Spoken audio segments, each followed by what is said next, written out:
नमस्कार, सुप्रभात। मैं सुधा सक्सेना। जीवन में सुख और दुख निरंतर आते रहते हैं क्योंकि दो विपरीत शक्तियाँ सदैव सृष्टि में कार्य करती रहती हैं। यदि हम देखें तो विपरीत परिस्थितियाँ या बाधाएं हमारे जीवन में हमारी उन्नति के लिए सीढ़ी का कार्य करती हैं। आइए आज इसी पर चर्चा करते हैं कि जीवन में आई बाधाएं सीढ़ियाँ बन जाती हैं। जीवन में कुछ भी दुर्भाग्य नहीं है, बाधाएं ही सीढ़ियाँ बन जाती हैं और सीढ़ियाँ बाधाएं बन जाती हैं। सौभाग्य और दुर्भाग्य दोनों हमारे हाथ में है। जीवन तटस्थ अवसर है। एक राह पर बड़ा पत्थर हो और वहीं यदि हम अटक गए तो कैसे जाएंगे? पत्थर को हमें हटाना तो पड़ेगा ना, और उस पत्थर पे चढ़ के भी जा सकते हैं, उस पत्थर को हटा करके भी जा सकते हैं। अर्थात कि दोनों ही प्रयास समान है या हमारे वश में जो है, हमारे में जो क्षमता है उसके अनुसार हम उस बाधा को हटाने का प्रयास करेंगे। और एक प्रश्न और है कि मैंने प्रेम जीवन में नहीं जाना, यही मेरे जीवन की चुभन रही। चुभन मत समझिए इस बात को। प्रेम नहीं जाना, निश्चित ही इस तरफ ध्यान ही हमारा नहीं गया। उसे सौभाग्य बना लो और प्रेम की बात छोड़ दो, क्योंकि जिसने ध्यान जान लिया, प्रेम तो उसकी छाया की तरह उसके पास अपने आप ही आएगा।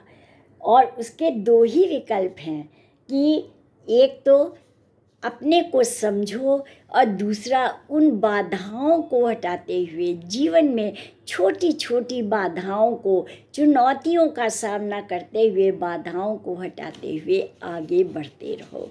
यदि हम देखें तो प्रेम का विस्तृत रूप है। प्रेम को हम एक शब्द में या एक भाव में परिभाषित नहीं कर सकते हैं। प्रेम अपने विस्तृत रूप में ये सृष्टि है। अनेक प्रकार से वह प्रकट होता है, विकास करता है और हमें उन्नति की ओर ले जाता है।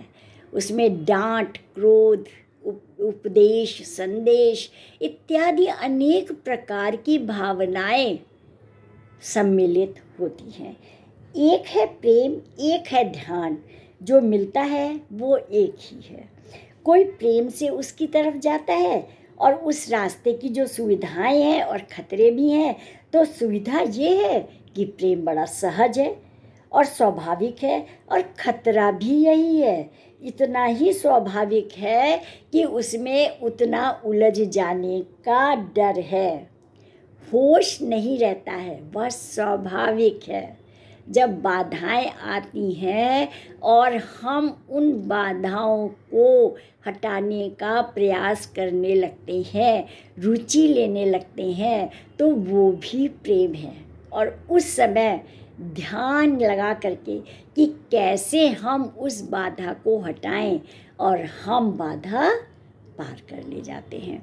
तो इस तरह से अगर हम देखें तो प्रेम, ध्यान, संकल्प, रुचि ये सभी एक ही कार्य के अलग अलग पर्याय हैं, या कहिए अलग अलग सीढ़ी है जिसके द्वारा कि हम अपने कार्य को सफल बनाते हैं।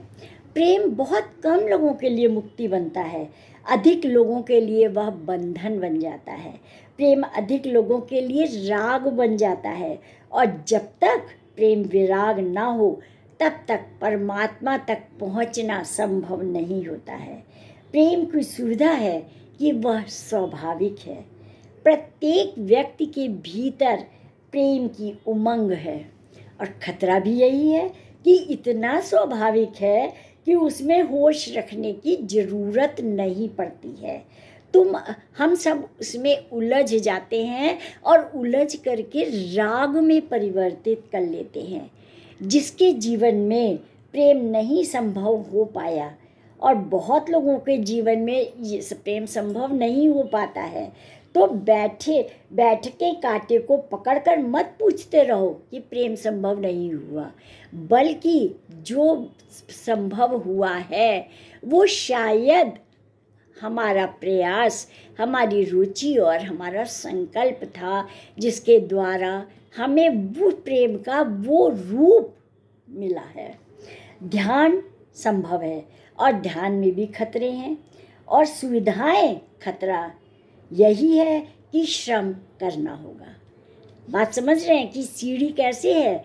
चाहे प्रेम हो चाहे ध्यान हो, हमें श्रम करना होगा, चेष्टा करनी होगी, प्रयास और साधना करना होगा, संकल्प करना होगा। जरा भी शिथिलता की तो ध्यान नहीं सध सकेगा। अगर जरा भी आलस्य किया तो ध्यान नहीं हो सकेगा। अगर ऐसे ही सोचा कि कुनकुने कर लेंगे तो ना सधेगा, तो जलना पड़ेगा, 100 डिग्री पर उबलना पड़ेगा। ये 3 कठिनाइयाँ हैं। इन तीनों कठिनाइयों को पार करके ही हम ध्यान और प्रेम को समझ सकते हैं। लेकिन फ़ायदा भी है कि थोड़ा भी ध्यान सधे तो साथ में होश भी सधता है, हमारे विचार अच्छे होते हैं और प्रयास, साधना, संकल्प इत्यादि जो हैं वह सफल होते हैं। वो ऊपर की अच्छे विचार और सद्विचार, सत्साधना और सत्संकल्प प्रेरित होने लगते हैं, वह निकलने लगते हैं और हम सद्मार्ग की ओर बढ़ जाते हैं। और इसीलिए कहते हैं कि जीवन में आई हुई बाधाएं हमारे लिए चुनौतियों का काम करती हैं। तो चुनौतियों से हमें घबराना नहीं है, वरन अपनी क्षमता, अपनी साधना के अनुसार उससे हमें हमेशा लड़ते रहना है और आगे बढ़ते रहना है। तो आज इतना ही। आप सब ने मेरे चैनल को लाइक और सब्सक्राइब किया है, उसके लिए आपका अतिशय धन्यवाद। यदि मेरी चर्चा अच्छी लगती हो तो मेरे चैनल को कृपया आगे बढ़ाएं। धन्यवाद। नमस्कार।